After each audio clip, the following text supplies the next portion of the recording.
Hello दोस्तों, कैसे हैं आप सब। राम जी की पाठशाला में आपका बहुत बहुत स्वागत है। उम्मीद करता हूँ आप सब अच्छे होंगे और आपकी तैयारी बहुत ही बढ़िया ढंग से चल रही होगी। लेखपाल की परीक्षा के लिए ग्राम विकास सब्जेक्ट हम पढ़ रहे हैं और इस सब्जेक्ट में एक टॉपिक ऐसा है जो बहुत ज़्यादा इंपॉर्टेंट है और उससे क्वेश्चन 101% आएगा। वह है त्रिस्तरीय पंचायती राज। त्रिस्तरीय पंचायती राज आज मैं आपको पीडीएफ के माध्यम से पढ़ाने वाला हूँ, क्योंकि इसमें बहुत सारी चीजें ऐसी हैं जो जुकितु संविधान संशोधन वगैरह से आपको बतानी है, सब्जेक्ट्स बताने हैं, तो क्लियरली वो चीज मेंशन हो। और दूसरी बात है, इसका पीडीएफ जो होगा वो मैं आपका टेलीग्राम में डाल दूंगा। टेलीग्राम में आप जाके उसको डाउनलोड कर सकते हैं और इसका रिवीजन कर सकते हैं। ठीक है, ये एक वीडियो है, इसमें मैक्सिमम हम कवर कर लेंगे और कल एक और वीडियो डालूंगा मैं सुबह ही। ठीक है, वो भी पीपीटी के माध्यम से डालेंगे, इधर पीडीएफ वगैरह के माध्यम से डालेंगे, तो आप उसको देखिएगा और अच्छे से उसको पढ़िएगा। तो इंपॉर्टेंट चीज ये है कि आज आपको बहुत ध्यान से चीजों को समझना है और यहां से पिछली वाली लेखपाल परीक्षा में प्रश्न आए थे, इस बार भी निश्चित आएंगे, आप ध्यान से देखिए। तो आज का टॉपिक है त्रिस्तरीय Panchayati Raj, the three tier Panchayati Raj institutions. इनको बोला जाता है पीआरआई, पंचायती राज इंस्टीट्यूशंस। ठीक है, अब शुरुआत करते हैं। देखो, आप ध्यान से समझो।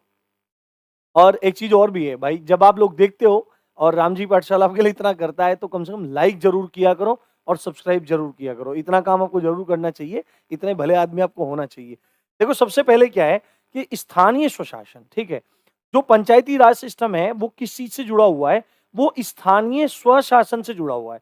देखो क्या चीज होती है, एक तो होता है शासन, है ना। शासन कौन करता है कि हम लोगों के द्वारा जो प्रतिनिधि चुने जाते हैं, चाहे वो केंद्र में भेजे जाते हैं चाहे वो राज्य स्तर पर भेजे जाते हैं, तो वो लोग जाकर के वहां पे शासन करते हैं।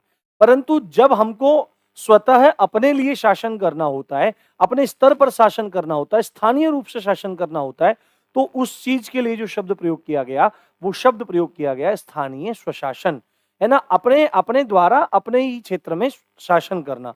तो स्थानीय स्वशासन जो है, ये आप कह सकते हैं कि जो पीआरआई है ना, पीआरआई जो है पंचायती राज सिस्टम, पंचायती राज सिस्टम स्थानीय स्वशासन का ही पर्यायवाची है, दूसरा रूप है, ये आप कह सकते हैं, जान सकते हैं। अब इसका परिचय क्या है, देखो मैं आपको बताता हूं। पहले जो पंचायती राज व्यवस्था है दोस्तों, ये ग्रामीण भारत की स्थानीय स्वशासन की प्रणाली है। ग्रामीण भारत की स्थानीय स्वशासन की प्रणाली है। देखो, आप देखो कि एक्चुअली में जो पंचायतों को संवैधानिक दर्जा प्राप्त हुआ, वो 73वें संविधान संशोधन के द्वारा हुआ प्राप्त।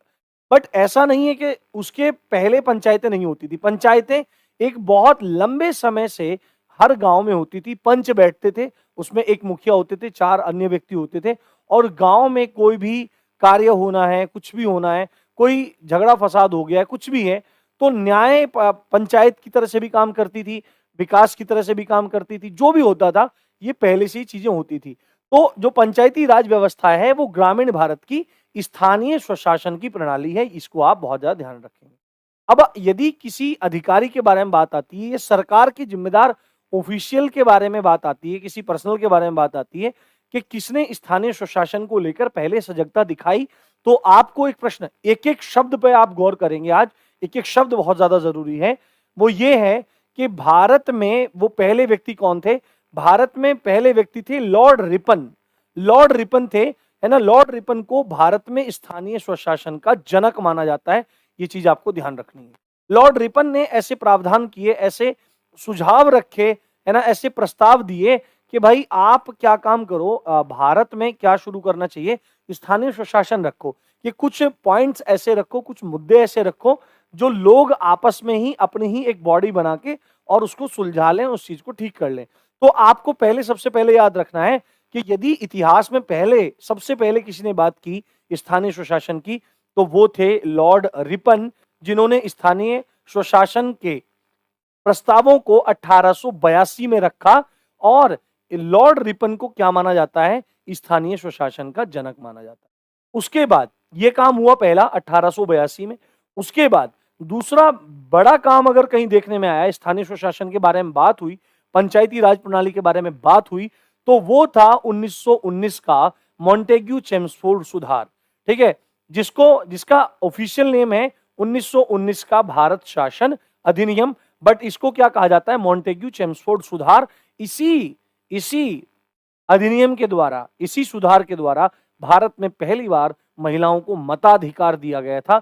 ये चीज आपको बहुत अच्छे से याद रखनी है। 1919 का भारत शासन अधिनियम, या इसको क्या कहेंगे, मॉन्टेग्यू चेम्सफोर्ड सुधार।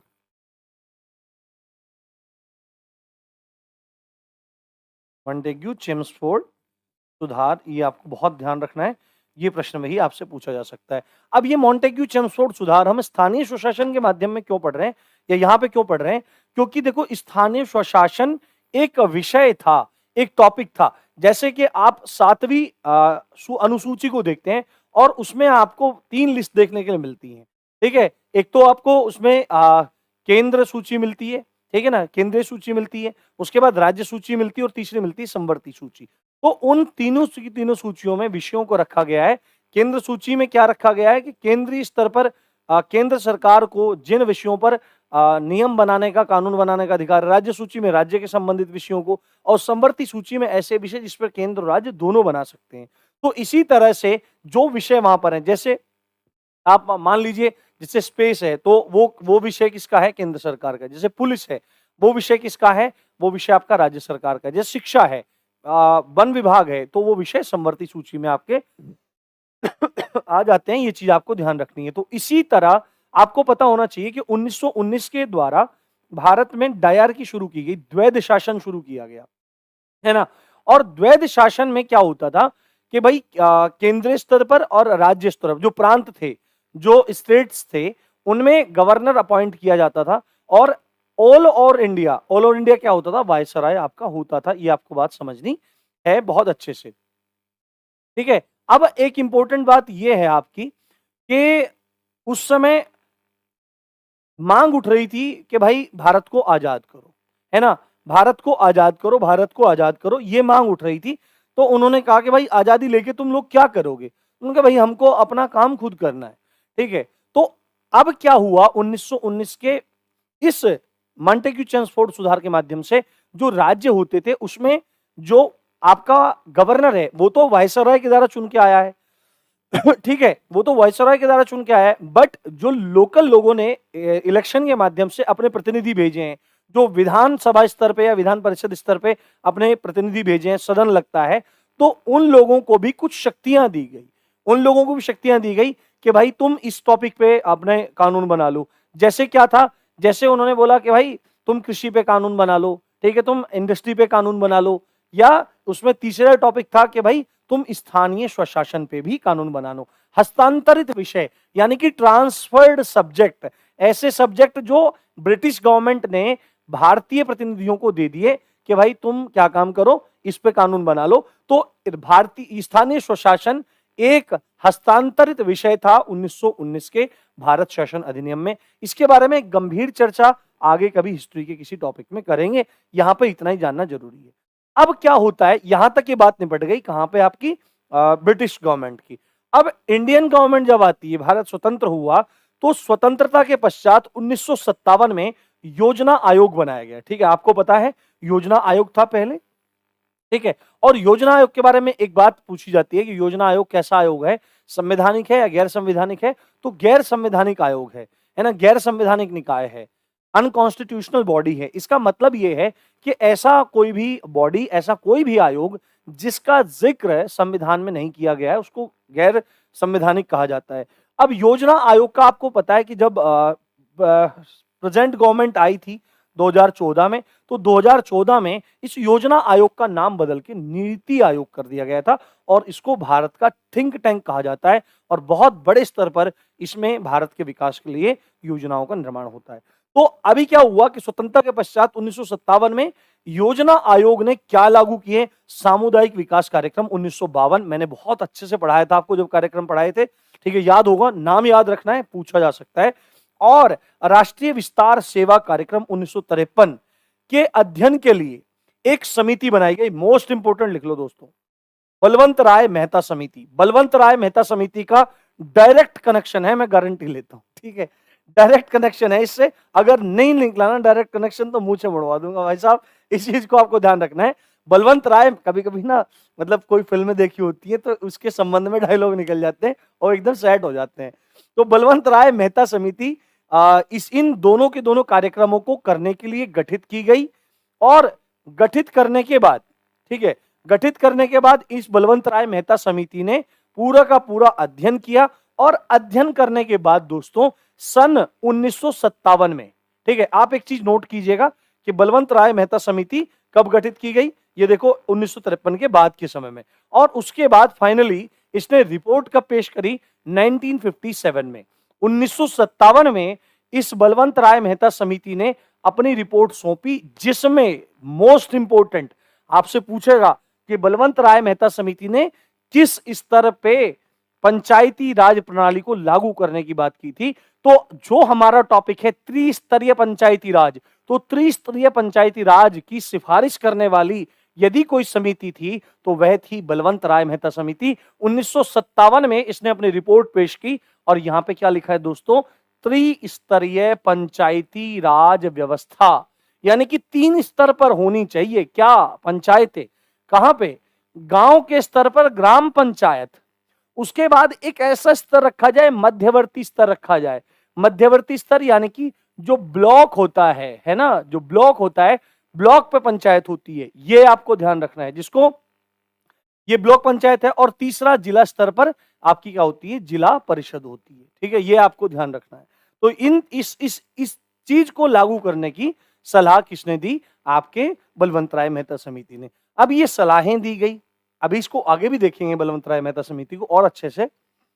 ये सलाहें दी गई 1957 में और 1958 में राष्ट्रीय विकास परिषद, है ना, नेशनल डेवलपमेंट काउंसिल, NDC, है ना, इसने इसको मान लिया, इस बलवंत राय मेहता समिति की सिफारिश को स्वीकार कर लिया। और दी मोस्ट इंपोर्टेंट दोस्तों, लास्ट टाइम 2015 के लेखपाल में यह प्रश्न पूछा गया है कि भारत में पहली बार किस जगह, किस तारीख को, किस राज्य में पंचायती राज प्रणाली का क्या किया गया, पंचायती राज प्रणाली को शुरू किया गया। तो आपको याद रखना है कि 2 अक्टूबर के दिन, अब ये 2 अक्टूबर के दिन क्यों, 2 अक्टूबर के दिन ही क्यों, इसका कारण ये है कि पंचायती राज सिस्टम को अगर संविधान में कोई उल्लिखित करता है अनुच्छेद, तो वह अनुच्छेद 40 करता है। और आपने डीपीएसपी में यानी कि राज्य के नीति निर्देशक तत्वों में यह बात पढ़ी होगी कि उसके 3 प्रकार हैं, उसके 3 प्रकार हैं, एक आपका समाजवादी, दूसरे उदारवादी और तीसरे गांधीवादी। तो गांधीवादी जो डीपीएसपी हैं उसमें से एक आर्टिकल 40 भी है जो बात करता है कि भाई भारत में ग्राम पंचायतों का गठन होना चाहिए। ये बहुत इंपॉर्टेंट प्रश्न है। और क्योंकि ये विचार गांधी जी का था तो उन्हीं के जन्म दिवस के अवसर पर राजस्थान में 2 अक्टूबर 1959 बहुत इंपॉर्टेंट है, ये याद रखना है, राजस्थान के नागौर जिले के बगधरी गांव में उस समय के तत्कालीन प्रधानमंत्री पंडित जवाहरलाल नेहरू द्वारा पहली त्रिस्तरीय पंचायत का उद्घाटन किया गया।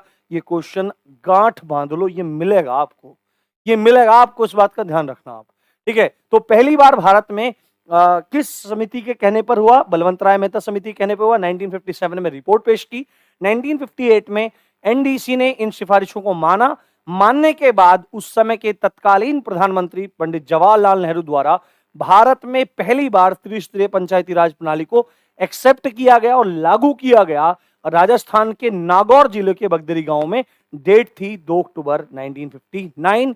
क्यों 2 अक्टूबर, वो कारण मैं आपको बता चुका हूं।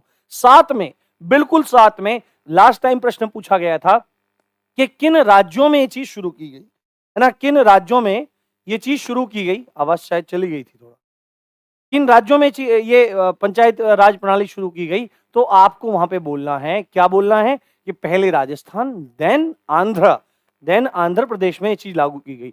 डेट नोट कीजिए, डेट है यहाँ पे 2 अक्टूबर 1959 और यहां पर है 11 अक्टूबर 1959। 11 अक्टूबर, 2 अक्टूबर में आपका राजस्थान में और 11 अक्टूबर में आपके आंध्र प्रदेश के हैदराबाद के पास शादनगर में पंचायती राज प्रणाली, त्रिस्तरीय पंचायती राज प्रणाली को शुरू किया गया। और इसी प्रकार पंचायती राज प्रणाली लागू करने वाला दूसरा राज्य आपका कौन सा बन गया, हैदराबाद बन गया। ये आपको ध्यान रखना, बात समझ में आ रही होगी। अगर क्लास पसंद आ रही है तो लाइक, शेयर और सब्सक्राइब जरूर होना चाहिए, बहुत मेहनत लगती है, इस बात का ध्यान रखिए। अब देखो क्या हुआ कि यहां तक चीजें हो गई, पर अभी तक संविधान में इसका कोई भी जिक्र नहीं था। केवल आर्टिकल 40 के आधार पर ही ये पंचायती राज प्रणाली शुरू कर दी गई, पहले राजस्थान में, देन आपके आंध्रा में। बट अगर इसको संवैधानिक दर्जा देना है तो कुछ ना कुछ तो काम करना पड़ेगा। तो ये काम किया गया 1993 में, 73वां संविधान संशोधन किया गया संविधान के अंतर्गत, और उस 73वें संविधान संशोधन के माध्यम से त्रिस्तरीय पंचायती राज व्यवस्था को संवैधानिक दर्जा मिला। दी मोस्ट इंपोर्टेंट क्वेश्चन है, पूछा जाएगा कि त्रिस्तरीय पंचायती राज व्यवस्था को संवैधानिक दर्जा किस वर्ष मिला या किस संविधान संशोधन के माध्यम से मिला, तो आप बोलेंगे 1993, 73वां संविधान संशोधन, ये बात बोलेंगे आप। अब एक बात समझ लीजिए, ये त्रिस्तरीय पंचायती राज जो सिफारिश बलवंत राय मेहता समिति ने करी, तो उसने किस तरह बोला, तो त्रिस्तरीय पंचायती राज ग्राम स्तर पर क्या होगी भाई, गांव पंचायत होगी, ग्राम पंचायत होगी। मध्यवर्ती स्तर जो ब्लॉक स्तर है ना, जो ब्लॉक होता है, जिसको ब्लॉक पंचायत भी के लोग कह देते हैं, इसको बोलते हैं पंचायत समिति, जहां पे ब्लॉक प्रमुख चुना जाता है, ठीक है। और ये अप्रत्यक्ष रूप से चुना जाता है दोस्तों। देखो, जो ग्राम पंचायत का चुनाव होता है वो प्रत्यक्ष होता है, जो पंचायत समिति जो मध्यवर्ती स्तर है ब्लॉक पे होता है वो अप्रत्यक्ष होता है, और उसके बाद जो जिला परिषद का चुनाव होता है वो भी अप्रत्यक्ष रूप से इन्हीं प्रतिनिधियों के द्वारा चुना जाता है। तो ये आपको ध्यान रखना है, गांव स्तर पर ग्राम पंचायत, मध्यवर्ती स्तर यानी ब्लॉक स्तर पर पंचायत समिति, और जिला स्तर पर आपका जिला परिषद। ये आपने बहुत अच्छे सुना होगा, ये बात क्लियर हुई होगी आपकी। अब मैं आपको एक बात बताता हूं, ये बात मैं आपको क्लियर कर चुका हूं कि भारतीय संविधान का अनुच्छेद 40, ये आप बहुत ध्यान से देखिए, अनुच्छेद 40 राज्यों में पंचायत के गठन का निर्देश करता है, और ये किस में आता है, डीपीएसपी में आता है, राज्य के नीति निर्देशक तत्व हैं। और गांधीवादी, आप ध्यान रखेंगे दोस्तों, गांधीवादी राज्य के नीति निर्देशक तत्वों में ये एक बहुत महत्वपूर्ण नीति निर्देशक तत्व है। हर परीक्षा में ये पूछा गया है आज तक, चाहे कोई सी भी परीक्षा हो, ठीक है। अब जो 1993 में संविधान संशोधन हुआ, देखिए ये बात मैं आपको बता चुका हूं, ये शायद मैंने जब दोबारा से ऐड कर दिए कि 1993 में संविधान, ये है पूरा। अगला पेज पे चलते हैं, ये पूरा पीडीएफ आपको मिल जाएगा टेलीग्राम पे, आप ज्वाइन कर लेना, ठीक है। अब देखो, ये जो 73वां संविधान संशोधन हुआ, ठीक है, कहीं कहीं 1992 लिखा रहता है, कहीं 1993 लिखा रहता है, कहीं कहीं 1992-93 लिखा रहता है। तो सारे ऑप्शन एक साथ नहीं देगा आपको, इन तीनों ऑप्शन में से एक ऑप्शन मिलेगा, वो आप ध्यान रख लीजिए, है ना। या तो 1992 देगा, या 93 देगा, 1992-93 देगा, ये काफी सारी बुक्स में अलग अलग मिलता है, आप भी एक बार इसको कंफर्म कर लीजिए अपने हिसाब से। तो 73वां संविधान संशोधन में क्या प्रावधान किए गए, तो पहला प्रावधान तो दोस्तों यही था कि एक त्रिस्तरीय ढांचे की स्थापना। ये बिल्कुल सेम वैसे ही मैंने लिख रखे हैं यहाँ पे, इसी चीज की वजह से मुझे पीपीटी बनानी पड़ी, ठीक है, उसी चीज की वजह से मैं ये सब बोर्ड पे लिख के तैयार है, क्योंकि ये प्रावधान जो कि तू मुझे आपको बताने थे कि ये प्रावधान किए गए कि एक त्रिस्तरीय ढांचे की स्थापना हो, इसमें ग्राम पंचायत, पंचायत समिति, या इसको मध्यवर्ती पंचायत है ना, पंचायत स्तर पर, तथा जिला पंचायत, जिसको जिला परिषद कहा जा रहा है, जिला पंचायत, इसकी स्थापना हो। दूसरा, ग्राम स्तर पर ग्राम सभा की स्थापना हो, ये मैं कल बताऊंगा कि ग्राम पंचायत और ग्राम सभा क्या है, ये चीज आपको ध्यान रखनी है। तीसरा है, हर 5 वर्ष में पंचायतों का नियमित चुनाव हो, यानी कि इसके माध्यम से ये बता दिया गया कि हर 5 साल में पंचायतों के नियमित चुनाव होंगे, ये बात आपको ध्यान रखनी है। अब मुझे एक चीज ये जाननी है कि इन, कल तो मैं बताऊंगा ही, मैं कमेंट में जानना चाहता हूं कि जो ये पंचायतों के चुनाव होते हैं, इनको करवाने के लिए कौन सा चुनाव आयोग जिम्मेदार है, केंद्रीय चुनाव आयोग या राज्य चुनाव आयोग, राज्य निर्वाचन आयोग या केंद्रीय निर्वाचन आयोग, कौन सा आयोग इसमें जिम्मेदार है। उसके बाद ये बहुत इंपॉर्टेंट है, चौथा पॉइंट और 5वां पॉइंट, अनुसूचित जातियां यानी एससी और अनुसूचित जनजातियां यानी एसटी के लिए उनकी संख्या के अनुपात में सीटों का आरक्षण, यानी कि एससी एसटी को यहां पे आरक्षण दिया जाए, ये प्रावधान है। उसके बाद 5वां पॉइंट कहता है कि महिलाओं के लिए 1/3 सीटों का आरक्षण, यानी कि अगर 99 सीट वहां पर हैं तो उसका 1/3 हो जाता है 33 सीटें महिलाओं के लिए आरक्षित हैं, ये चीज आपको ध्यान रखनी है। नागालैंड में बहुत ज्यादा इश्यू इसका बना हुआ है, पर वो कभी आगे समझेंगे संविधान की वीडियो में। उसके बाद है, पंचायत की निधियों में सुधार के लिए उपाय सुझाने हेतु राज्य वित्त आयोगों का गठन किया जाए, यानी कि इनको जो फंडिंग मिलेगी वो फंडिंग देगा, सुझाव वगैरह कौन देगा, राज्य वित्त आयोग देगा। इसके बारे में कल भी हम डिटेल से चर्चा करेंगे। 7वां है, राज्य चुनाव आयोग का गठन, ये पॉइंट है। 8वां देख लीजिए आप, और 8वां पॉइंट है हमारा कि 73वां संविधान संशोधन अधिनियम पंचायतों को स्वशासन के संस्थाओं के रूप में काम करने हेतु आवश्यक शक्तियां एवं अधिकार प्रदान करने के लिए राज्य सरकार को अधिकार प्रदान करता है। यानी कि क्या बात बोल रहा है कि जो 73वां संविधान संशोधन अधिनियम है, ये स्वशासन की संस्थाओं के रूप में, यानी कि जो पंचायतें होंगी ना दोस्तों, जो पंचायतें होंगी, इनको काम करने के लिए शक्ति प्रदान करने का अधिकार राज्यों के पास होगा, ऐसा 73वां संविधान संशोधन इन पंक्तियों में बोल रहा है। ये आपको साफ बात समझ में आ रही होगी। ये शक्तियां और अधिकार इस प्रकार हो सकते हैं, ये तो मतलब अलग बातें हैं, ठीक है। ये देखिए, अब इंपॉर्टेंट चीज ये है कि ये जो 73वां संविधान संशोधन हुआ, इसके द्वारा ये प्रावधान तो हुए, जो 8 प्रावधान मैंने बताए, बट ये जुड़ा कहां पे जाके संशोधन किया गया, तो जोड़ा कहां गया, तो संविधान संशोधन द्वारा संविधान में एक नया भाग जोड़ा गया जिसका नाम ये था भाग 9। ठीक है, ये भाग 9 आपका इसमें जोड़ा गया, और भाग 9 जब जुड़ा तो अनुच्छेद जुड़े आपके 243 से 243 ओ तक, है ना, 243 से 243 ओ तक ये जोड़ा गया। आपको ये चीज ध्यान रखनी है, बहुत तो जोड़ा ही गया। अब इसमें साथ में क्या जोड़ा गया, अब अनुच्छेद कहां से कहां तक जोड़े गए। अब जो ये भाग 9 था, इसका नाम था दोस्तों पंचायत, ठीक है, इसका नाम था आपका पंचायत। ये भाग जोड़ा गया, और इस भाग में जो अनुच्छेद थे वो 243 से 243 ओ तक जोड़े गए। साथ में एक नई अनुसूची जोड़ी गई, जिस अनुसूची का नाम था 11वीं अनुसूची। तो आपसे पूछे 11वीं अनुसूची किससे संबंधित है, तो पंचायतों से संबंधित है। और इस 11वीं अनुसूची में जिन विषयों को रखा गया, यानी कि पंचायतों को जिन जिन विषयों पर शक्तियां प्राप्त होंगी, वो 29 विषय रखे गए। वो 29 विषय मैं आपको एक बार दिखा देता हूं दोस्तों। पहला विषय है वो, है ना, पहला विषय है, रेड कलर एक बार मैं सेलेक्ट कर लेता हूं, आप एक मिनट रुकिए दोस्तों। ये देखिए, पहला विषय है कृषि विकास एवं विस्तार, यानी कि पंचायत क्या काम करेगी, कृषि का विकास करेगी, उसका विस्तार करेगी। दूसरा विषय जो इसमें 11वीं अनुसूची में है, ये आपको बहुत ध्यान से रखना है। अगर पेपर बहुत टफ से टफ पूछेगा तो यहां से पूछेगा, और अगर आपको दिक्कत नहीं होगी। देखो, राम जी की पाठशाला डिटेल में पढ़ाता है, ठोस काम, दिखावा कम, पढ़ी चीजें व्यवस्थित ढंग से ना हो पाती हूँ, बहुत मजबूरियां रहती हैं, आप समझ सकते हैं, अकेला बंदा हूँ, सब काम करता हूँ, बट जितना भी काम मिलेगा ठोस मिलेगा आपको। दूसरा है भूमि विकास, भूमि सुधार लागू करना, है ना, भूमि सुधार और भूमि विकास ये है, ठीक है। भूमि संगठन एवं भूमि संरक्षण, ये विषय पूरा का पूरा ये किसके पास, पंचायत के पास। पशुपालन, दुग्ध व्यवसाय तथा मत्स्य पालन, ये विषय है, यानी कि पशुपालन जो विषय है, दूध का व्यवसाय है, मछली पालन है, ठीक है। मत्स्य उद्योग, देखो उद्योग और मत्स्य पालन दोनों में अंतर है, ठीक है। पांचवा है लघु सिंचाई, जल प्रबंधन एवं नदियों के मध्य भूमि का विकास, और छठा है वन का विकास, ठीक है। समझते जाइए, देखते जाइए एक बार।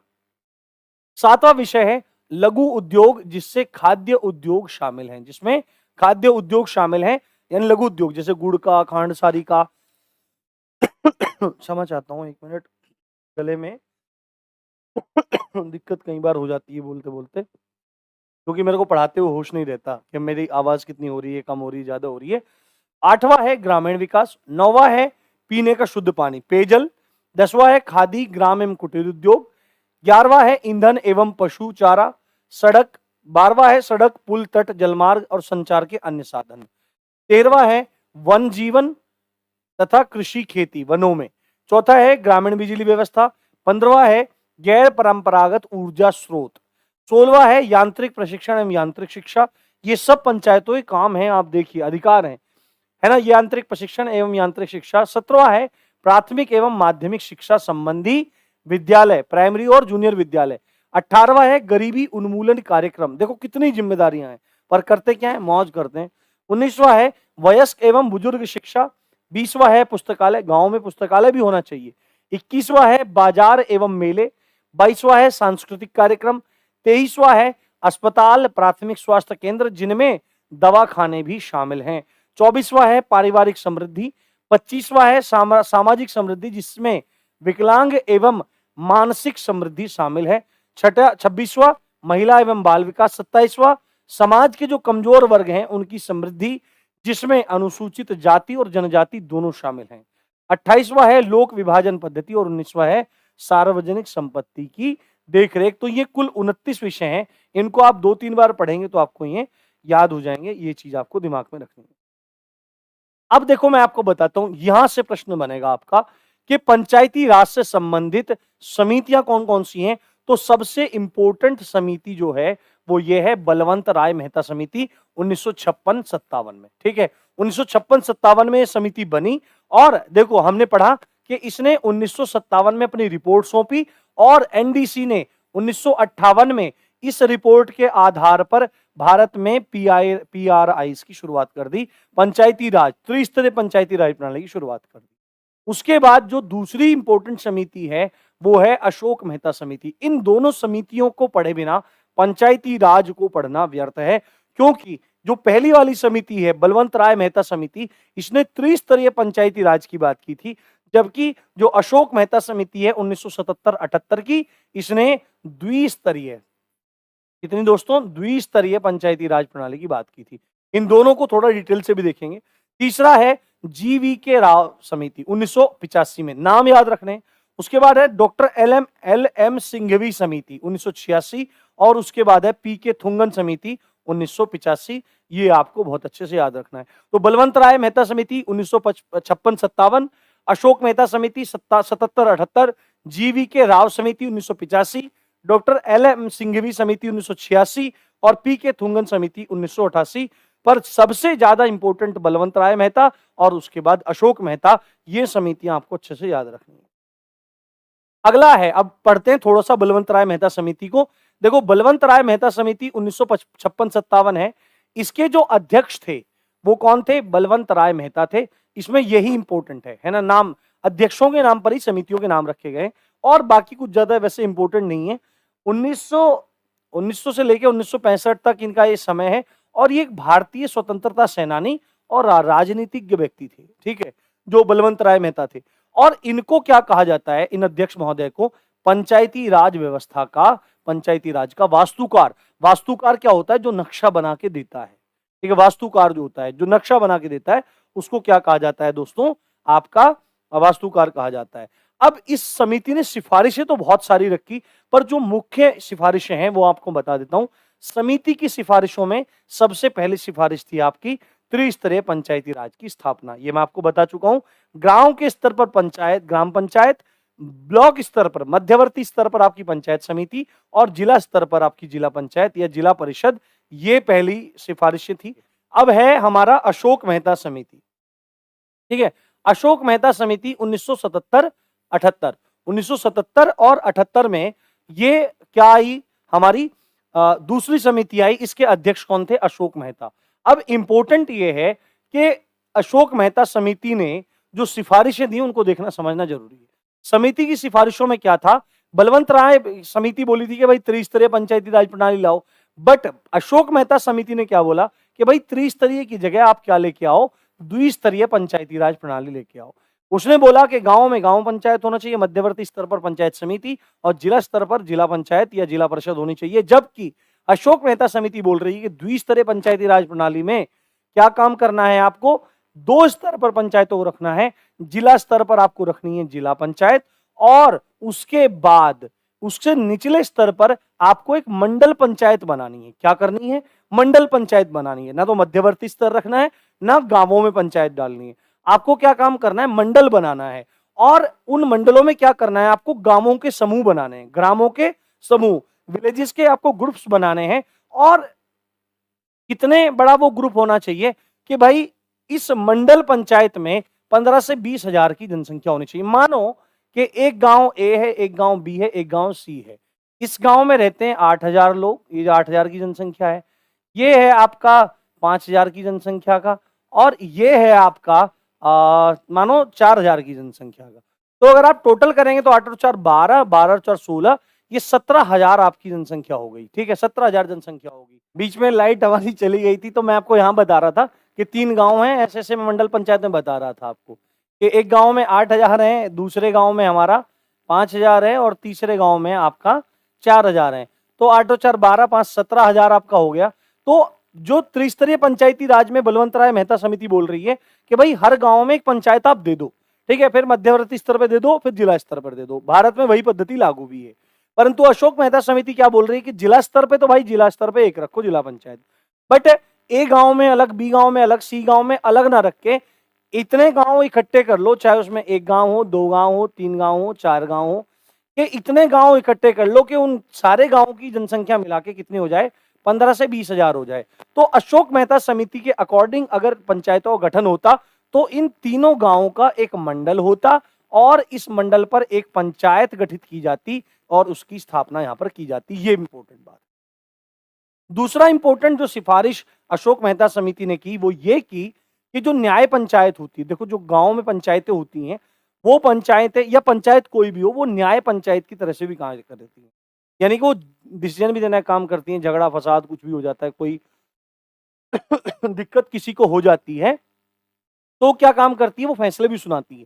बट अशोक मेहता समिति ने बोला कि भाई जो ये ग्राम पंचायत है, विकास पंचायत है, इसको न्याय पंचायत से अलग करो आप। ठीक है, न्याय करने के लिए क्या काम करो आप, स्पेशल जज को बैठाओ और स्पेशल जज को बिठा करके आपको क्या काम करना है, उससे न्याय करवाना है, इससे न्याय नहीं करवाना। ये अशोक मेहता समिति बोल रही है, ये आपको ध्यान रखना है। ठीक है, अगला आप पॉइंट देखते हैं।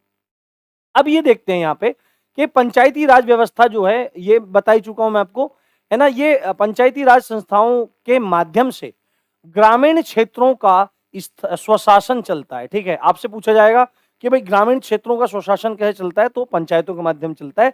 और ये पंचायती व्यवस्थाएं, पंचायती राज संस्थाएं कौन सी हैं, तो ग्राम पंचायत है, पंचायत समिति है और जिला परिषद है।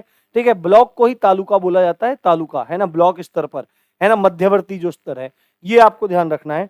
और फाइनल जो पॉइंट हमारा है वो ये है कि इन पंचायती राज संस्थाओं के कार्य क्या हैं, ये क्यों रखी गई है। वो 29 विषय तो हैं, वो तो सब उसके कार्य हैं, वो विषय हैं कि उन टॉपिक्स पे काम करना है। पर अगर मोटा मोटा समझना हो कि भाई इनके कार्य क्या हैं, तो इनका कार्य है आर्थिक विकास करना, सामाजिक न्याय को मजबूत करना और राज्य सरकार व केंद्र सरकार की योजनाओं को लागू करना। क्योंकि अगर ये तीन काम भी ये लोग करते हैं तो हम सब चीज पढ़ के आए हैं। इन्होंने, सरकारें कार्यक्रम चलाती हैं, सरकारें योजनाएं चलाती हैं केंद्र की और राज्य की, तो ये सब योजनाएं जो लागू हो जाएंगी तो पेयजल भी हो जाएगा, स्वास्थ्य भी हो जाएगा, बिजली भी हो जाएगी, संचार भी हो जाएगा, शिक्षा भी हो जाएगा, स्वास्थ्य भी हो जाएगा, है ना, पशुपालन भी हो जाएगा, दुग्ध पालन, दुग्ध उत्पादन भी हो जाएगा, मत्स्य पालन भी हो जाएगा, कुटीर उद्योग भी हो जाएगा, सब चीज हो जाएगी अगर ये इन चीजों पे अच्छे से काम कर ले, राज्य सरकार और केंद्र सरकार की योजनाओं को लागू कर दे, सामाजिक न्याय को मजबूत कर दे और आर्थिक विकास कर दे, तो पंचायतों का काम पूरा हो जाएगा। तो त्रिस्तरीय पंचायती राज के लिए जो सबसे इंपॉर्टेंट चीज है वह है 1992 और 93 का। कई जगह 1992 लिखा है, कई जगह 1993 लिखा है, कई जगह 1992-93 लिखा है। तो आप अपने हिसाब से इन चीजों को एडजस्ट कर लीजिए। क्वेश्चन में अगर ऑप्शन आएगा तो एक ही आएगा, सारे एक साथ नहीं आएंगे।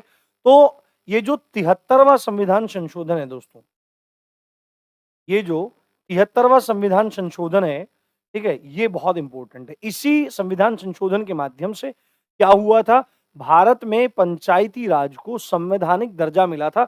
और इससे पहले जो हमारे डीपीएसपी हैं, है ना, जो हमारे डीपीएसपी हैं, जो हमारे राज्य के नीति निर्देशक तत्व हैं, उसमें आर्टिकल 40 पंचायती राज को डिनोट करता है। ठीक है, और ये गांधीवादी एक गांधीवादी एक डीपीएसपी था। तो पंचायती राज की जो कल्पना है, परिकल्पना है, ये भारतीय मनीषियों में अगर किसी ने करी या उस चीज को चाहा तो महात्मा गांधी जी उसमें पहला नाम आते हैं। तो ये देखते हैं दोस्तों, जो हमारा ये 73वां संविधान संशोधन हुआ था, ये जो अधिनियम आया था, ठीक है, इसका जो अधिनियम आया था, इस अधिनियम में क्या क्या महत्वपूर्ण प्रावधान है, उन प्रावधानों को देखना जरूरी है। देखो, अगर आप मेरी पढ़ाई हुई क्लास में पढ़ेंगे तो देखो, मैं फैक्ट्स कम बताने की कोशिश करता हूँ, समझाने की ज्यादा कोशिश करता हूँ, कि ये नहीं बताता कि पेपर में ये चीज आएगी। ठीक है, अगर कोई बहुत ज्यादा इंपॉर्टेंट होगा तो उसको हिट कर देता हूँ, पर डिटेल में ज्यादा पढ़ाने की कोशिश करता हूँ। अगर डिटेल में चीजें आप पढ़ेंगे तो और आपकी वो चीजें समझ में आ गई तो दोस्तों होगा क्या कि आपका किसी भी टाइप का एमसीक्यू होगा वो आपको सॉल्व हो जाएगा। तो ये जो 1992 का 73वां संविधान संशोधन अधिनियम था, इसके कुछ मुख्य विशेषताएं हैं, इसकी कुछ मुख्य विशेषताएं हैं। इन मुख्य विशेषताओं को आपको ध्यान में रखना जरूरी है। इन मुख्य विशेषताओं में जिन विशेषताओं का उल्लेख किया गया उसमें सबसे पहली जो विशेषता है दोस्तों, वह है ग्राम सभा, है ना? क्या है? ग्राम सभा। आपको एक चीज पता होनी चाहिए कि जो ये 73वां संविधान संशोधन है, इसके माध्यम से क्या हुआ था कि जो त्रिस्तरीय पंचायती राज है, क्या है दोस्तों? त्रिस्तरीय पंचायती राज जो है, ये माना गया था, यानी कि 3 स्तर पर। किस स्तर पर दोस्तों? 3 स्तर पर, कि भाई 3 स्तरों पर पंचायतें होंगी। पहला होगा ग्राम स्तर, जिसको क्या कहा जाएगा? ग्राम पंचायत कहा जाएगा। उसके बाद होगा मध्यवर्ती स्तर, है ना? बीच का स्तर होगा, ब्लॉक में, तालुका में, ये चीज है, आपको ध्यान में रखना जरूरी है। मध्यवर्ती स्तर है, एक सेकंड मैं इसका निप थोड़ा मोटा कर लेता हूं।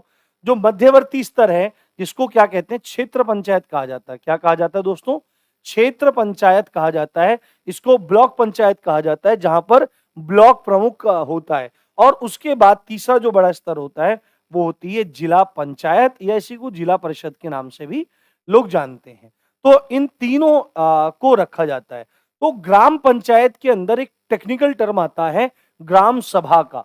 तो ये जो हमारा 1992 का 73वां संविधान संशोधन अधिनियम है, इसकी पहली विशेषता है ग्राम सभा को पेश करना, ग्राम सभा को बनाना, यानी कि गांव की सभा। गांव की सभा, सभा क्या होता है कि जहां पे गणमान्य लोग, गांव के गणमान्य लोग क्या काम करते हैं? विचार विमर्श करते हैं। ठीक है, ये चीज आपको समझनी जरूरी है। अब देखिए दूसरा इसका विशेषता क्या है, सुंदर लक्षण क्या है, ये आपसे पूछ सकता है कि भाई 73वां संविधान संशोधन है, उसकी विशेषता है इनमें से कौन कौन सी, या इनमें से कौन सी नहीं है? तो दूसरा है त्रिस्तरीय प्रणाली। ठीक है, त्रिस्तरीय प्रणाली यानी गांव स्तर पर ग्राम पंचायत, मध्यवर्ती स्तर पर क्षेत्र पंचायत और जिला स्तर पर जिला पंचायत, ये है। तीसरा है सदस्यों एवं अध्यक्ष का चुनाव। ठीक है, ये विशेषता है, यानी कि चुनाव होगा। ऐसे नहीं होगा कि भाई यार लल्लू कालू पुंजू तेरे को प्रधान बना रहे हैं, तेरे को ही बना रहे हैं, ऐसा नहीं होगा, चुनाव होगा। ठीक है, सदस्यों का भी और अध्यक्षों का भी। चौथी विशेष बात है सीटों का आरक्षण। क्योंकि देखो क्या है कि हमारे समाज में एक कुरीति लंबे समय से चली आई है, लोगों की मानसिकता का ये प्रभाव है कि वो अपने आप को ऊंचा मानते हैं। कुछ लोगों को ये होता है कि भाई हम ऊंची जाति वाले हैं, है ना, हम ये हैं ये हैं ये हैं फलाना ढिमका, और दूसरा नीची जाति वाला है। तो अगर ये मानसिकता, और ये व्याप्त भी है, ऐसा नहीं है कि झूठी बात है। आर्टिकल जो 17 है भारतीय संविधान का, अस्पृश्यता का अंत, ये इसी चीज के लिए बना हुआ है। तो अगर छूट दे दी जाएगी कि भाई कोई भी बन जाओ, तो जो अपने आप को ऊंची जाति वाले हैं वही प्रधान वगैरह हमेशा बने रहेंगे, वही पंचायतों में अपने पदों पर चयनित होते रहेंगे। जो एससी व्यक्ति है, जो एसटी व्यक्ति है, या जो महिलाएं हैं, उनको कभी भी इन पंचायतों में कार्य करने का या निर्वाचित होने का अवसर नहीं मिलेगा। तो उनके लिए प्रॉपर सीटों का आरक्षण, ये एक प्रमुख विशेषता है किसकी? आपके इस अधिनियम की। चौथा है इस अधिनियम की कि पंचायतों का कार्यकाल होगा, कि उनका कोई टाइम पीरियड होगा। ये नहीं होगा कि एक बार पंचायत बन गई तो ला मौज मार, जैसे पुतिन दादा बैठे हैं ना, उधर बैठे बन के बैठे 30-35 साल से, ऐसा नहीं होगा। अगर ये चीजें रहेंगी तो व्यक्ति निरंकुश हो जाता है। ठीक है, एक तानाशाही वाला माहौल हो जाता है कि हम तो मुखिया हैं ही, हमको क्या टेंशन है। अगर उसको डर बना रहेगा यार 5 साल बाद तेरे को हटा देंगे, या 4 साल बाद तेरे को हटा देंगे, या कभी भी तेरे को हटाया जा सकता है, तो वह बंदा दिमाग अपना ठीक रखेगा और अच्छे से काम करेगा। उसके बाद है राज्य निर्वाचन आयोग। ये बहुत इंपॉर्टेंट पॉइंट है, यानी कि जो इन पंचायतों के चुनाव होंगे उसके लिए एक बॉडी बनानी पड़ेगी, वो होगी राज्य निर्वाचन आयोग। और एक अगला जो इंपॉर्टेंट पॉइंट है वह है वित्त आयोग। क्या है? राज्य का वित्त आयोग, जो इन पंचायतों के द्वारा किए जाने वाले विकास कार्य एवं अपने कर्तव्यों को निर्वहन करने में आने वाले खर्चों की पूर्ति करने के लिए एवं उनको सुझाव देने के लिए एक जो वित्त आयोग, रुपया पैसा जहां से आएगा, जो उसकी समीक्षा करेगा, जो उसके लिए सलाह देगा, जो उसके लिए रिकमेंडेशन देगा, उसके लिए भी एक आयोग होगा जिसका नाम होगा राज्य वित्त आयोग। तो ये प्रमुख विशेषता है हमारी किसकी? हमारे 1992 के 73वें संविधान संशोधन अधिनियम की। ये बात आपको अपने दिमाग में बहुत अच्छे से दोस्तों रखनी है। आगे बढ़ते हैं। अब इस अधिनियम का महत्व क्या है, कि इस अधिनियम के द्वारा क्या खास हुआ, क्यों मतलब इसका महत्व है, क्यों ये चीज सामने है। तो मैंने आपको ये चीज कल भी पढ़ाई थी कि इस अधिनियम के माध्यम से भारतीय संविधान में एक नया खंड शामिल किया गया, एक नया खंड, एक नया भाग, एक नया पार्ट जोड़ा गया, जिस पार्ट का नाम था जिस पार्ट का नंबर था 9 और इस पार्ट का नाम था पंचायत। क्या था? पंचायत। ये पूरा का पूरा दोस्तों इसमें जोड़ा गया। ठीक है, नाम क्या है कि पंचायत नाम से उल्लेख किया गया और इसमें अनुच्छेद को जोड़ा गया। कहां से कहां तक? ये बात सब मैंने आपको कल एक्सप्लेन करी थी कि अनुच्छेद कहां से कहां तक? 243 से लेके 243 ओ। इस बात को आप ध्यान रखना कि अगर परीक्षा हुई तो ये वो पॉइंट हैं जो आपको एग्जाम में डायरेक्ट हिट कर सकते हैं। ठीक है, ये क्वेश्चन आपको देखने के लिए मिल सकते हैं। अनुच्छेद आपसे पूछेगा पंचायतों का उल्लेख संविधान में कहां मिलता है? तो भाग 9 में। किसके द्वारा? 1992-93 के 73वें संविधान संशोधन अधिनियम के माध्यम से। नाम क्या है उस भाग का? तो पंचायतें। अनुच्छेद कहां से कहां तक है? तो अनुच्छेद 243 से 243 ओ तक ये प्रावधान किए जाते हैं। और क्या हुआ? 11वीं अनुसूची जोड़ी गई। 11वीं अनुसूची किससे संबंधित है? तो बोल देंगे बंधुओं, पंचायत से संबंधित है 11वीं अनुसूची।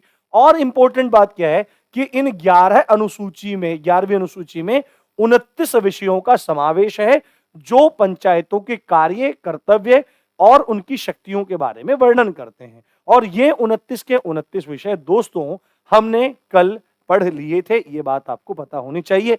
यदि आपने लास्ट वीडियो नहीं देखी है तो जरूर देखिए, आपको बहुत मजा आने वाला है। ठीक है, अगला इंपॉर्टेंट चीज क्या है इस अधिनियम के द्वारा कि पंचायती राज संस्थाओं को, कौन सी पंचायती राज संस्थाएं? कि भाई गांव में है ग्राम पंचायत, ठीक है, ये वाली पंचायती संस्था, मध्यवर्ती स्तर पर ब्लॉक पंचायत, ठीक है, और आपके जिला स्तर पर जिला पंचायत। तो ये तीनों की तीनों क्या कहलाएंगी अपने आप में? इनको कहा जाएगा पंचायती राज संस्थाएं, पंचायती राज इंस्टीट्यूशंस। तो इन पंचायती राज संस्थाओं को क्या मिला? संवैधानिक दर्जा मिला। ये कॉन्स्टिट्यूशनल एक्सपेक्ट इनको मिला, वहां से अथॉरिटी इनको मिली। ऐसा नहीं है कि ग्राम पंचायतें पहले नहीं होती थी।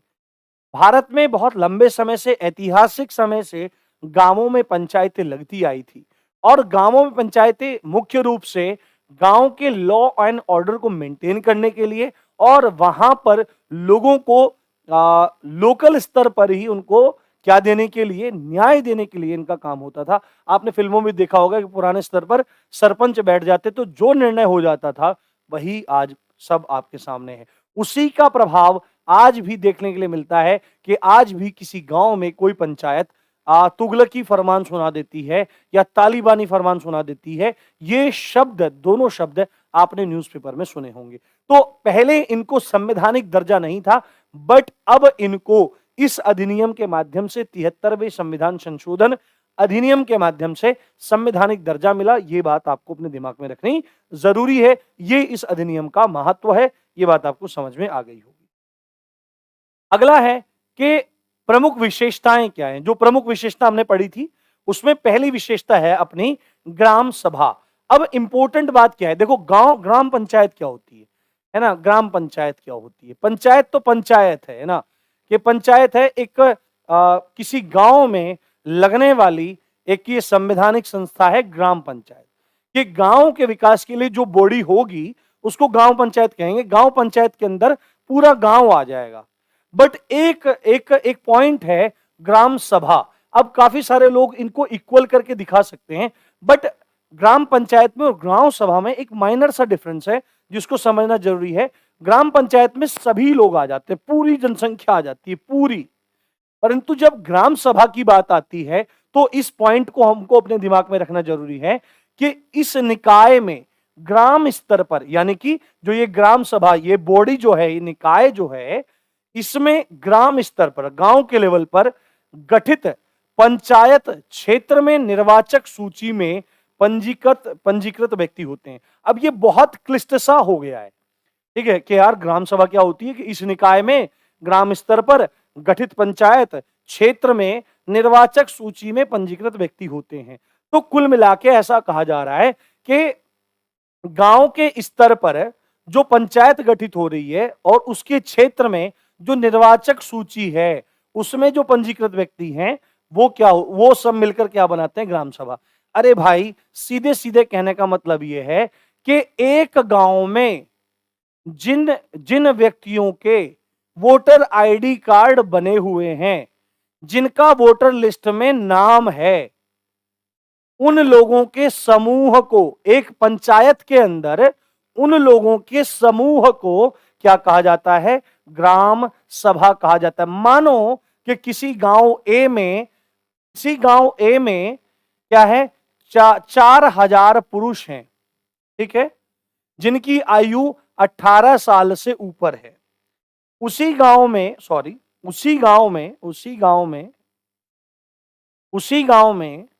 3,000 महिलाएं हैं जिनकी उम्र 18 साल से ऊपर है, और उसी गांव में आपके 7,000 बच्चे हैं। तो जो 18 साल से जिनकी आयु नीचे है, ये मोटा मोटा मैं आपको समझाने का प्रयास कर रहा हूं।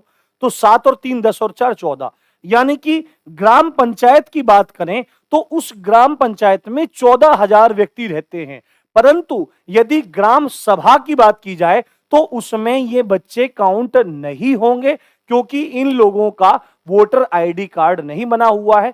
वोटर आईडी कार्ड नहीं बना हुआ है, इसका मतलब इन बच्चों का नाम निर्वाचन सूची में नहीं है। और जिन व्यक्तियों का नाम निर्वाचन सूची में है, जो वोट करते हैं, जो वोट करेंगे, उन लोगों के ग्रुप को मिलाकर के जो एक संस्था, जो एक निकाय ग्राम पंचायत स्तर पर या ग्राम स्तर पर बनती है, उसको कहा जाता है ग्राम सभा। तो अगर इस ए गांव में ग्राम सभा की बात की जाए तो यहां पर व्यक्ति होंगे 7,000। तो इस गांव स्तर पर 7,000 लोगों की ग्राम सभा होगी। ये बात आपको अपने दिमाग में स्पष्ट रूप से रखनी चाहिए। उम्मीद करता हूं ग्राम सभा आपको समझ में आ गई हो। अब ग्राम सभा करती क्या है?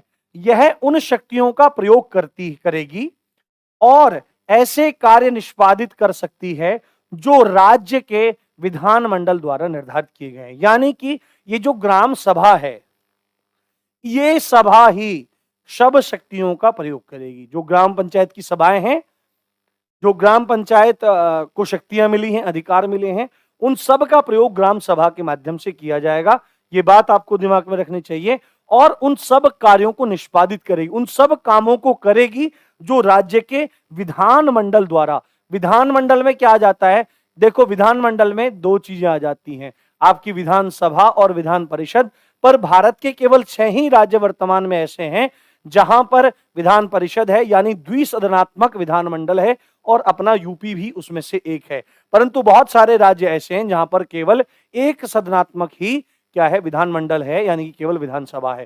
तो विधानमंडल द्वारा जो जो कार्य मतलब निर्धारित किए जाएंगे, उनको निष्पादित करने का, यानी करने का, आगे बढ़ाने का कार्य यह ग्राम सभा करती है। यह बात आपको अपने दिमाग में रखनी चाहिए। अगला प्रश्न है त्रिस्तरीय प्रणाली। ठीक है, दूसरी विशेषता, यह अधिनियम सभी राज्यों के लिए त्रिस्तरीय प्रणाली का प्रावधान करता है। अब यह बात इंपॉर्टेंट है कि जो 73वां संविधान संशोधन अधिनियम है, यह सभी राज्यों में पंचायती राज संस्थाओं को संवैधानिक दर्जा देता है, और पंचायतें अगर होंगी तो त्रिस्तरीय होंगी। ये प्रावधान कर रहा है कौन? ये अधिनियम। कौन से 3 स्तर होंगे वो मैं आपको बता ही चुका हूं, ग्राम स्तर, माध्यमिक स्तर और जिला स्तर। यानी ग्राम पंचायत, ब्लॉक पंचायतें, क्षेत्र पंचायतें और जिला पंचायतें। ये बात आपको ध्यान रखनी है। उसके बाद अगर किसी राज्य की जनसंख्या, इंपॉर्टेंट पॉइंट है, इसी में पॉइंट लिखा है त्रिस्तरीय प्रणाली के बारे में। सभी राज्यों के बारे में एक सिंपल सा प्रावधान है कि भाई जितने भी राज्य हैं वो 3 स्तर पर अपनी पंचायतें रखेंगे। बट वो क्या कहने की कोशिश कर रहा है कि अगर किसी राज्य की जनसंख्या 20 लाख से कम है तो उस राज्य को छूट दे रहा है त्रिस्तरीय प्रणाली में। कौन सा अधिनियम? कि भाई उस राज्य को माध्यमिक स्तर पर पंचायत गठन करने की छूट देता है। यानी कि कोई यदि ए राज्य है और उसकी जनसंख्या 20 लाख से कम है, देखो पहली बात तो क्या है, सभी राज्यों को कह रहा है कि तीनों स्तर पर लेके आना है। बट फिर बोल रहा है कि भाई अगर किसी राज्य में जनसंख्या 20 लाख से कम है तो मैं छूट देता हूं कि वो ब्लॉक पंचायत को रखे या न रखे, ये उसके ऊपर ही निर्भर करता है। रखना चाहे तो रख ले, नहीं तो छूट मैं दे रहा हूं, वो उनकी मर्जी है। बट बाकी के 2 स्तर तो रहेंगे ही, ग्राम पंचायत और जिला पंचायत। ये बात आपको ध्यान रखनी चाहिए। अगली विशेषता है सदस्यों एवं अध्यक्षों का चुनाव।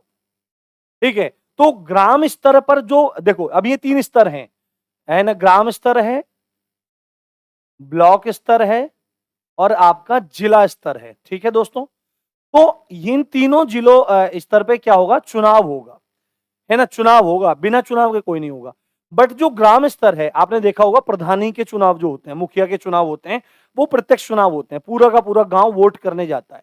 ठीक है, तो ग्राम स्तर पर जो चुनाव होगा वह प्रत्यक्ष चुनाव होगा, डायरेक्ट इलेक्शन होगा, इलेक्ट करेंगे आप, डायरेक्ट आप उसको निर्वाचित करेंगे अपने व्यक्ति को। बट जो माध्यमिक स्तर है, जो ब्लॉक स्तर पे पंचायत है, क्षेत्र पंचायत है, और जो जिला पंचायत है, जिला स्तर पर, इनके चुनाव अप्रत्यक्ष होंगे। अब प्रत्यक्ष और अप्रत्यक्ष चुनाव का क्या मतलब है, देखो, आप बहुत सारे मतलब आपके राज्य में चुनाव हो रहे हैं पंचायतों के, तो होगा क्या कि हर गांव में वोट पड़ेंगी प्रधान को चुनने के लिए, वार्ड मेंबर को चुनने के लिए।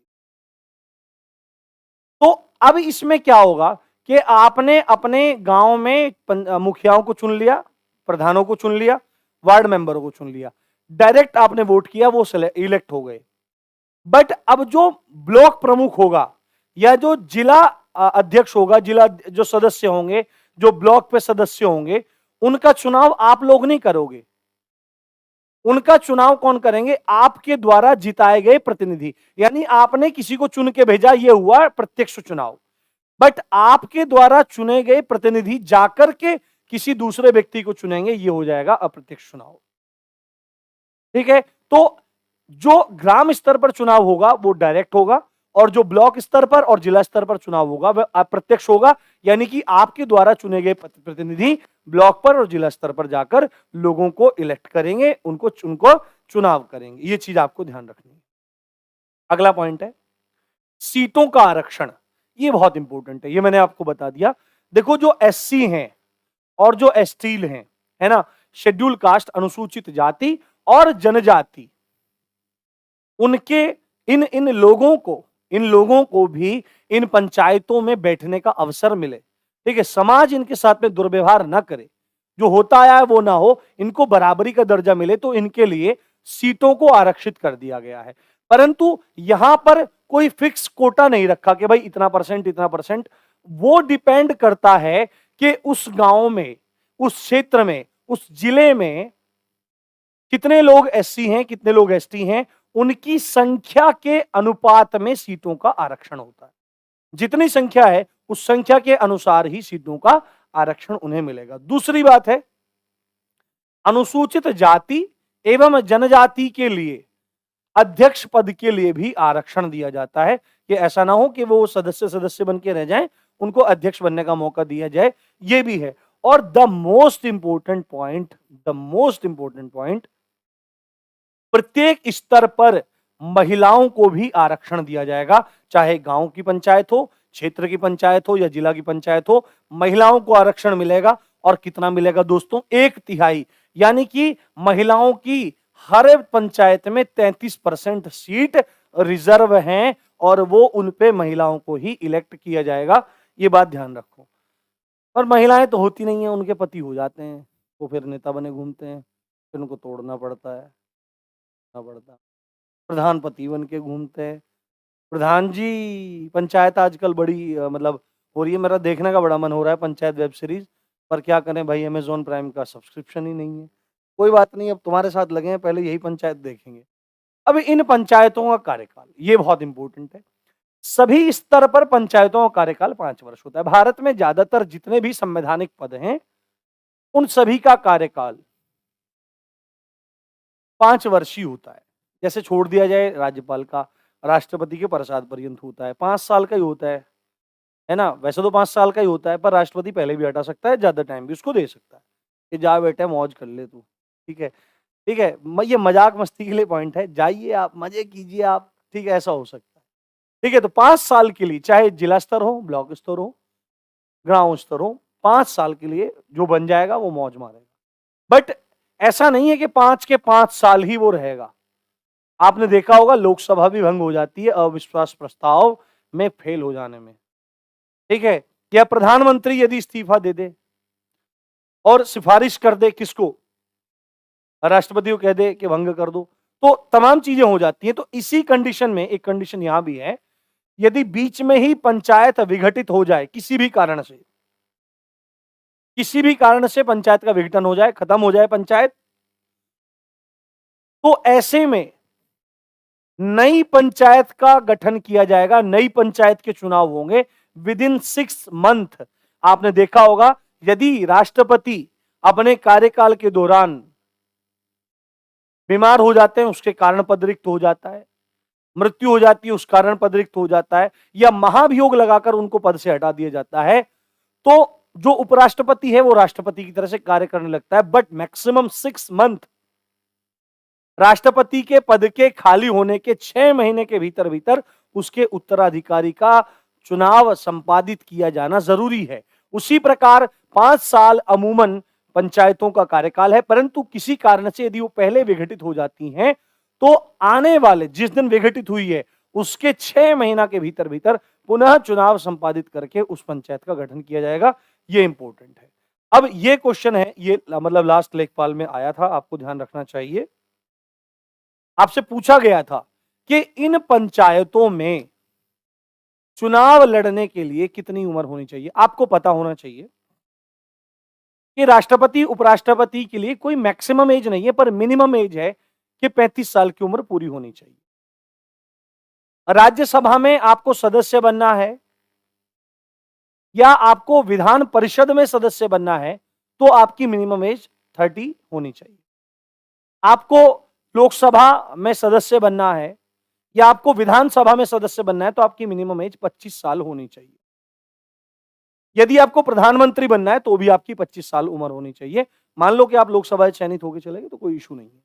बट यदि आपको प्रधान बनना है, यदि आपको ब्लॉक प्रमुख बनना है, यदि आपको जिला पंचायत अध्यक्ष बनना है तो वहां पर अर्हता क्या है, एलिजिबिलिटी क्या है, उम्र कितनी होनी चाहिए, तो आपको एक आंकड़ा याद रखना है कि 21 साल की आयु पूरी कर चुका हो। 21 साल से छोटा बच्चा नहीं चलेगा, थोड़ी बहुत मूछें उसकी होनी अनिवार्य है। मूछें नहीं होंगी तो वो कुछ मर्द जैसा नहीं दिखेगा और कोई भी उससे नहीं डरने वाला। इस बात को आपको ध्यान में रखना बहुत ही जरूरी है। अब बात करते हैं ये जो चुनाव होंगे इनको करवाएगा कौन, कौन कराएगा इनको? क्या मेरे खालू जाएंगे? क्या कौन कौन? अरे भाई कौन जाएगा? ये जरूरी है मेरे भाई, ये जरूरी इसलिए है क्योंकि पंचायतें नहीं हो पाएंगी। और मेरे दोस्तों, मेरे भाइयों बहनों, ये पंचायत अगर नहीं चुनी गई तो दिक्कत हो जाए। चलिए आगे बढ़ते हैं दोस्तों, राज्य निर्वाचन आयोग की तरफ, जो जिम्मेदारी लेता है किस चीज की, कि भाई मैं बनाऊंगा पंचायतें, मैं बनाऊंगा पंचायतें। बिल्कुल आपको दिमाग में रखना है, बैक टू द रिदम, कि इन चुनाव, इन पंचायतों के गठन के लिए जो बॉडी जिम्मेदार होगी, जो निकाय जिम्मेदार होगी, वह होगी राज्य निर्वाचन आयोग। और राज्य निर्वाचन आयोग को उद्भासित करता हुआ अनुच्छेद है, उसको प्रकट करता हुआ अनुच्छेद है आर्टिकल 243 के। आपको मैंने बताया 243 से लेकर 243 ओ तक पंचायत से संबंधित अनुच्छेदों का प्रावधान आपके संविधान में किया गया है, और उन्हीं अनुच्छेदों के बीच में आता है अनुच्छेद 243 के। और ध्यान रखना, बिल्कुल ध्यान रखना, आज मैं बहुत मस्ती के मूड में हूं और मेरे को ऐसे पढ़ाना पसंद है। तो 243 के आप याद रखेंगे। अब ये राज्य निर्वाचन आयोग क्या करेगा, चुनाव की सभी प्रक्रियाओं की तैयारी, उसकी देखरेख, उसका निर्देशन करना, मतदाता सूची तैयार करना, पंचायतों के सभी चुनाव करने की शक्ति राज्य निर्वाचन आयोग की होगी। यानी कि कुल मिला के बात कही जाए, इन पंचायतों का चुनाव का दारोमदार राज्य निर्वाचन आयोग के हाथों में होगा, वही इस काम को करवाएगा। अब इंपॉर्टेंट बात यह है कि अगर चुनाव आयोग होगा तो चुनाव आयुक्त भी होंगे, मुख्य चुनाव आयुक्त भी होंगे। आपको पता होगा कि जो भारत में चुनाव आयोग है, निर्वाचन आयोग है, उसमें वो 3 सदस्यीय अपना आयोग है। एक मुख्य चुनाव आयुक्त होता है, 2 अन्य चुनाव आयुक्त होते हैं और तीनों के तीनों लोगों को मतलब पद की शपथ कौन दिलाता है या पदभार कौन देता है या उनको पद पे बिठाता कौन है? राष्ट्रपति बिठाता है। बट यदि बात आए राज्य निर्वाचन आयोग के आयुक्तों को उनकी पद पे नियुक्त करने की, तो यह शक्ति राज्यपाल के पास है। आपको यह बात बहुत अच्छे से ध्यान रखनी है। राज्यपाल द्वारा ही उसकी सभी सेवा और शर्तों और पदावधि निर्धारित की जाती है। यानी कि जो राज्य निर्वाचन आयोग के निर्वाचन आयुक्त हैं, ये जो इलेक्शन कमिश्नर हैं, ये कितने साल अपने पद पर रहेंगे, ये डिसाइड करेगा राज्यपाल। नियुक्त कौन करेगा? राज्यपाल। ये डिसाइड कौन करेगा? राज्यपाल। किस लोग को सिलेक्ट करेगा? जैसे कि पुलिस में भर्ती होने के लिए इतनी हाइट चाहिए, इतनी उम्र चाहिए, इतनी छाती चाहिए, इतनी पढ़ाई चाहिए, ऐसा होना चाहिए, पैसे होने चाहिए, 15 होने चाहिए, 20 होने चाहिए लाख। ये डिसाइड कौन करेगा? ये डिसाइड करेगा भर्ती बोर्ड या आयोग, कोई भी। बट यहां पर शर्तें हैं कि किस आदमी को ये निर्वाचन आयुक्त बनाया जाएगा। ये डिसाइड करने वाले भी कौन होंगे? राज्य के राज्यपाल होंगे। ठीक है। अब इंपॉर्टेंट क्या है? राज्य का वित्त आयोग। ठीक है। अब ये पंचायतें काम करेंगे, ये कुछ कुछ पैसा रुपया तो चाहिएगा ना इनको दोस्तों। पैसा नहीं होगा तो कैसे काम चले? तो अम्मा के यहाँ से कटोरा तो लेके आएगा नहीं है। अब सरकार देगी और सरकार ऐसे तो नहीं देगी, ए बबुआ लेके जाइए है पैसा इधर से। नहीं, ऐसा नहीं होगा। राज्य वित्त आयोग, वित्त यानी कि धन, माया, लक्ष्मी जी, इनकी कृपा से ही कार्य होगा। इसी का मतलब होता है वित्त। रुपया, पैसा, मनी, रोकड़ा, ये कहां से मिलेगा? ये देगा राज्य वित्त आयोग। और राज्य वित्त आयोग, यदि हम बात करें पंचायतों के संबंध में राज्य वित्त आयोग के गठन की, तो सीधे सीधे आर्टिकल 243I जिम्मेदार है। बट अगर बात की जाए भारत के वित्त आयोग की, तो अनुच्छेद 280 आपको दिमाग में रखना जरूरी है। यदि भारतीय संघीय स्तर पर वित्त आयोग की बात की जाए तो आर्टिकल 280। बट यदि बात की जाए दोस्तों राज्य के वित्त आयोग की, और वो भी स्पेशली पंचायतों के संबंध में, तो आर्टिकल 243I आपको याद रखना पड़ेगा। अब इस राज्य के वित्त आयोग का गठन कौन करेगा? तो इसके लिए भी राज्यपाल जिम्मेदार है और हर 5 साल में इस वित्त आयोग का गठन होगा। यह वित्त आयोग करेगा क्या? कीर्तन करेगा या पैसा देगा? पैसा देगा या कुछ और करेगा? अरे पैसा देगा मेरे भाई। वित्त आयोग पंचायतों की वित्तीय स्थिति की समीक्षा करेगा। पहले समीक्षा करेगा कि भाई इसको कितने पैसों की जरूरत है, किस काम को करने के लिए कितना पैसा इसके पास होना चाहिए, इसकी एक रिव्यू रिपोर्ट बनाएगा, समीक्षा करेगा। दूसरा क्या काम करेगा? पंचायतों की वित्तीय स्थिति के सुधार के लिए आवश्यक उपाय करेगा। पहले समीक्षा कर लेगा कितना पैसा चाहिए, ज्यादा चाहिए, कम चाहिए, नहीं चाहिए, और उसके बाद जो भी पंचायतों की वित्तीय स्थिति डिसाइड होगी कि भाई किस स्थिति में पंचायतें हैं, उसी के अनुसार उपाय करेगा।